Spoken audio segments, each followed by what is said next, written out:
Greetings, brothers. My name is Dr. Walter E. Wilson, Jr. I'm a child, adolescent, and adult psychiatrist practicing at a community health center in Kentucky.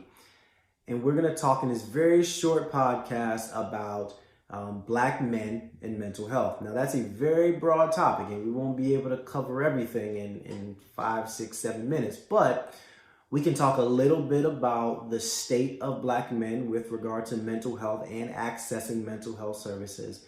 And then we'll just talk very briefly about what are some potential tips or potential helpful resources to make sure that we protect our own mental health.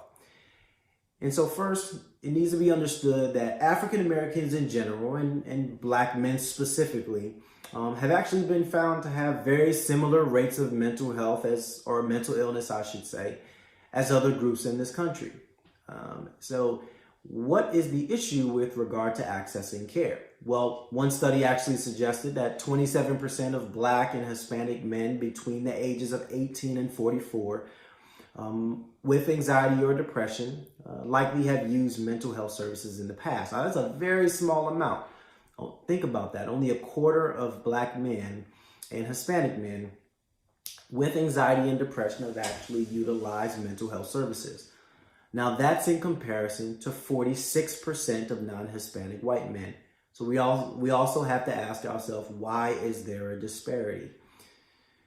It's also found that Black men are less likely to receive guideline consistent care or to be involved in mental health research than other groups. So that presents a couple dilemmas. One, obviously when we get into care, we're getting poor quality care. And we have to ask ourselves why. We're also not involved in research as previously mentioned. And as an issue associated with that, we don't have our specific nuances of mental health studied. So unfortunately, that means we know a little bit less about Black males when it comes to mental illness than maybe some other groups that are a little bit more willing and more trustful of medical research. One of the things that we've noticed is, in addition to limited access to mental health services, is that Black men are much more likely to experience things like structural racism. And by structural racism, I mean those aspects of racism and discrimination that are embedded in the world that we live in, whether it be at work, governmental, other things like that. But the reality is that causes a lot of stress, and stress has the potential to lead to mental illness. When we think about some of the general statistics about Black men and our access to care, we often need to think about, how do we maneuver that? How do we access care effectively? Well, the first is making sure that we're talking to people around us with regard to how we're feeling. That could be family, that could be friends, that could be community leaders, that can be our spiritual leaders. We also tend to be individuals that may be more likely to talk to our primary care providers and just kind of mention some things that are going on. But it's also important for us to reflect on specifically how we feel with regard to these things. And by that, I mean, we may not present with a lot of the traditional things that we would think are associated with such things as anxiety and depression. And of course, there are other mental illnesses as well, such as bipolar disorder and schizophrenia, and all of those symptoms we need to be thinking about as well.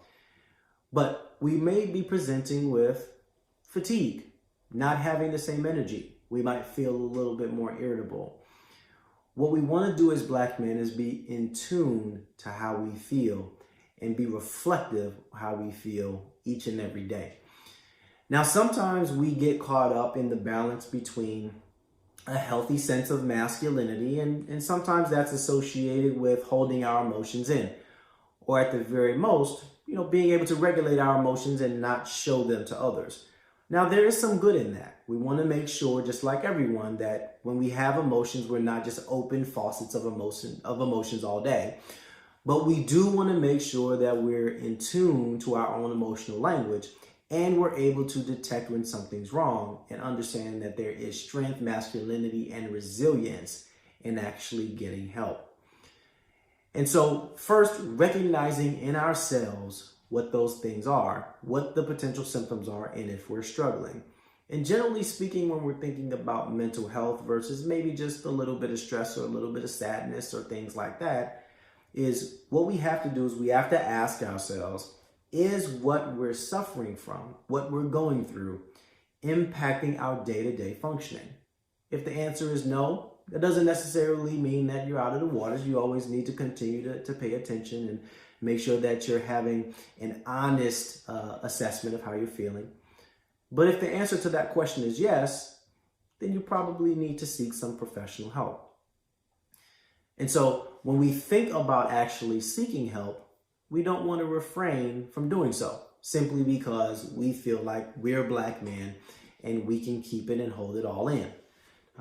In order for us to lead our communities, lead our organizations, we need to have essentially very, very coherent and healthy mental health. And so what are some tips in looking for, moving forward, looking for help? Well, there are a couple resources that we have.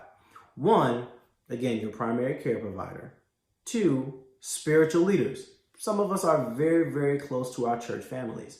And that's actually something that research has suggested for the entire African American community, that we tend to be very tied, in some cases, to a spiritual foundation.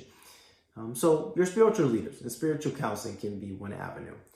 Another avenue can be more traditional therapy services, such as with a psychologist or with a social worker or a licensed clinical counselor or even a psychiatrist such as myself. Many of us also do a lot of therapy. And we also need to make sure that we're not afraid of all types of treatment. So for example, because of the past and because of a lot of historical negative things that have happened to the African American community at the hands of the medical field, there's been a general mistrust that's been built. So we have to work through that. We have to process that, and we have to be able to work through that. And so that means trusting and questioning our providers, not only talking about therapeutic services, but exploring different medication options as well if needed. That includes antidepressants or mood stabilizers or antipsychotic medications, depending on what's going on with you. But less about the specifics of medicine and just more about thinking through how we feel and having the wherewithal to be able to approach our mental health in a very mature way. We have to be leaders of our community. And so recognizing symptoms, recognizing when those symptoms are really impacting our day-to-day functioning, and seeking help is incredibly vital for our African American brothers. And often I say African American, but of course we're talking about, I should say our Black American brothers, right? Which means we have individuals who are African, who are Caribbean, who are from all different places. We are a very heterogeneous group. And so psychologytoday.com is a good resource. Looking at your insurance provider and seeing what therapeutic and mental health services are around and available to you and covered. Again, primary care doctors. For many of our Latino brothers, National Compadre Network is a resource out in the West Coast. And a couple podcasts like The Breakdown with Dr. Earl is also a podcast that's specific to breaking down some of the stigma that's associated with mental health in Black men. And so when it comes to Black men, being a Black man, we often want to carry the world on our shoulders, but we have to be intelligent about the way that we're feeling and reflecting on our own emotions and on seeking care, because that's what strength is.